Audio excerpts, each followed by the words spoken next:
Hello, everybody, and welcome to this week's episode, Parenthood and Family Planning Amidst a Climate Crisis. Thank you so much for tuning in. This is Ada, Carlota, and Alfredo. Hi. Hello. And this week, we are going to focus on should climate change affect decisions around parenthood and what other factors should be considered when planning a family. So why do we want to talk about this? Why is this topic so important? It's happening in a context in which the birth rates, generally speaking, in developed countries are declining. We will see that the situation might be a little bit different in the global south, but this is what's happening in developed countries, in most developed countries. And climate anxiety is increasingly becoming a cited reason for delaying or even foregoing having children in families and for young people and people of all ages in these countries. So to get started, we're going to give you some data on the actual global decline in birth rates. We can see that the global trends are that, for example, birth rates are plummeting in many countries like South Korea, Japan, the US, and across European countries. To be more specific, Japan's birth rate dropped to an all-time low in 2022 with fewer than 800,000 births, despite their government creating many incentives to encourage larger families. However, in spite of all of this, the global population is still growing. So that's something that we need to take into consideration while we speak about this. Then we also need to consider socioeconomic factors beside climate concerns. Issues like economic uncertainty, high costs of living, career pressure are major contributors to the drop in birth rates. So not everything is completely related to climate change, but as we will be able to see, it does have a great impact. But what do we mean about when talking about climate anxiety? This means that there are increasing climate concerns in regards to parenthood. Surveys indicate that younger generations, here in this case millennials and Gen Z, are factoring climate change into decisions about starting families. Mm-hmm. But it wasn't an issue before. Nobody thought about that. So with the rise of climate change awareness, there is also a rise of this concern in regards to planning a family. So a 2020 survey found that 1 in 4 people aged from 18 to 45 in the US cited climate change as a reason for having fewer children. This is based on the Allen articles from 2024. But my question to you guys is the fear of worsening climate a valid reason to reconsider parenthood? Or are there other ways to address these concerns? Are you not going to have children because of climate concerns? While I think that at the moment when you're planning for a family, we definitely need to consider the state of the world that we are living and how the future is going to be, because at the end you're going to be bringing life into the planet, and this is a generation that they're going to be living once we are not. So we need to consider the planet that we're living to them and how they're going to be living and carrying out their lives when they grow older. Well, personally, I have heard, when talking about this topic, about the topic of having children, many people say that they don't want to have children unless they can be sure that they will give them a plentiful life, that they will be able to give them the opportunities to have a fulfilling life. And if climate change is making these people perceive that if they have children, they will not be able to give these children a fulfilling life, if they perceive that climate change is going to affect them in very negative ways, in unpredictable ways, in ways that they cannot avoid, then I think it is a valid concern. However, we are not the ones that are, and nobody probably is supposed to be telling people if they should or not have children. Yeah, this can become a nuanced conversation, definitely, as we're going to be seeing. I mean, it's a factor that we and people in general need to consider, but among with many, many others. So this introduces our next section, in which we look at some of the research on this topic, and we try to analyze the question: is the fear of climate change justified when considering parenthood? So we look at the article available in Climate Science Perspectives 2024 that asks if having fewer children is actually the solution. And this report argues that while population growth may affect climate change, carbon footprints are largely driven by high consumption lifestyles, particularly in wealthier countries. The richest 10% of the world's population is responsible for nearly 50% of global emissions. Therefore, having children may not have a significant impact as focusing on reducing individual consumption and adopting sustainable lifestyles. So these sort of questions that idea. So now to discuss a little bit about this, we could ask ourselves what's more important. Is reducing population growth more important, or is it more important to address unsustainable consumption habits in high-income countries? Personally, for me, I would definitely focus on reducing the consumption habits. Like there has been a study that shows that reducing our carbon footprints is much more effective on saving climate than reducing the number of children we are going to be having. So this is another issue. Mm-hmm. Yes, I also think that at the end of the day, whether a family is a family of 4 or a family of 6 or a family of 8, it's not really going to play in the bigger picture as to how this family carries out their consumption habits. And also, we're talking about individual responsibility here, and we're going to be going more into depth with this in a later episode of our podcast. But with this rhetoric, I think we're putting way too much responsibility and blame on the individuals, while, as we have also covered on our podcast already, the grand majority of carbon emissions come from corporations and the fossil fuel industry. So is not having children really going to save the planet?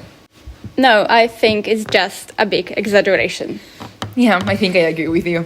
So maybe here it's a good time to introduce Klein's argument, wherein he basically challenges the fear-driven narrative about having children.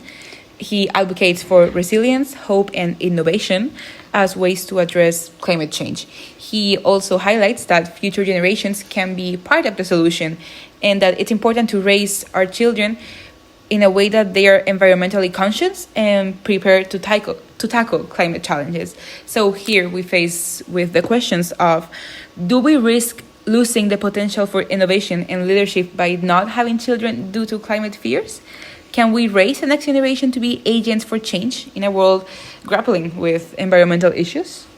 Yeah, I think this is an educational matter. So if we focus on that, raising the future generation, this can be really avoided. This is a point where we can connect the ethical considerations, the personal versus collective responsibility of this matter. Like, should climate concerns dictate such deeply personal choices as starting a family? This is an individual matter. And while individuals may opt out of parenthood for environmental reasons, are there broader collective actions, such as reducing global emissions, that could make this decision less significant? Well, those in developing nations who contribute the least to climate change are the ones most impacted by its effects. So that begs the question, is it ethical for wealthier populations to avoid having children when they have the means to raise environmentally responsible families, while the real issues lies in global inequalities and the distribution of resources? This is a point that leads us to a very interesting philosophical debate where, some argue that reducing birth rates is a moral duty to lower humanity's environmental footprint. And then we have others claiming that avoiding children out of fear risks pushing a very doom and gloom pessimistic narrative that undermines the potential for collective resilience and environmental innovation. I think that's a debate that very sums up everything that we have been discussing and mentioning.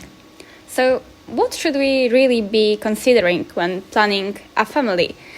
Well, for me, beyond the climate concerns, it's important to take into consideration the socioeconomic factors.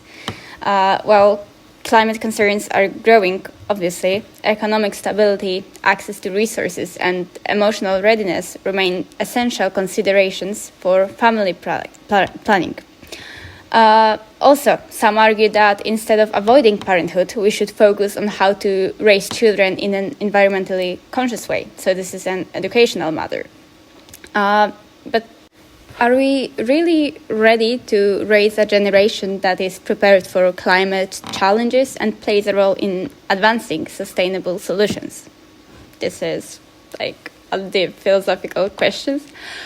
It's also worth mentioning how the shifts in cultural norms matter here around the marriage and family that influence the decisions about parenthood. Well, millennials and Gen Zers are delaying having children not for just environmental reasons, but because of economic challenges, career focus, and a shift in values. So what we can do is speak to the future parents, raise awareness so that they teach their children sustainability, they raise them in this environmentally responsible way so that they're aware of their impact and they're active participants in climate action. Yes, I think that definitely these culture shifts that we are already seeing in our generations are very, very important. And if we're able to very integrate the environmental responsibility there, we have a chance of improving the world, even just a little bit.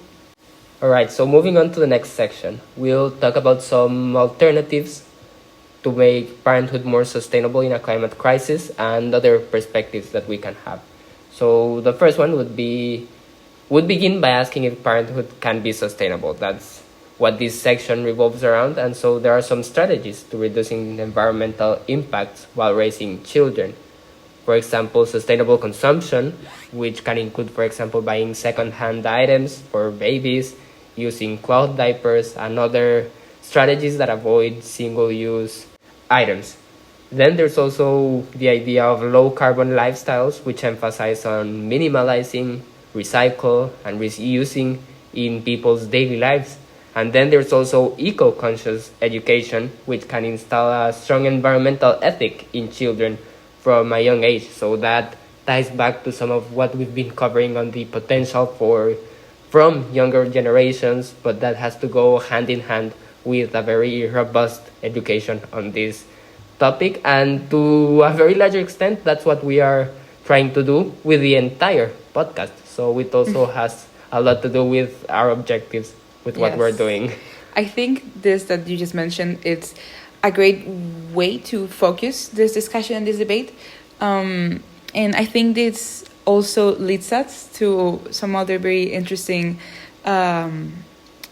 discussion points that we could be having that I think are definitely more valuable than some of the more, you could say, mainstream arguments that are usually given. Like, can maybe policy changes also help reduce the pressure that individuals are feeling about family planning decisions in the face for climate change?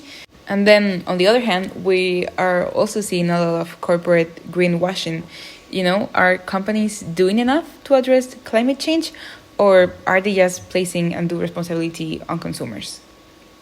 So wrapping up, some of the main points that we have been discussing.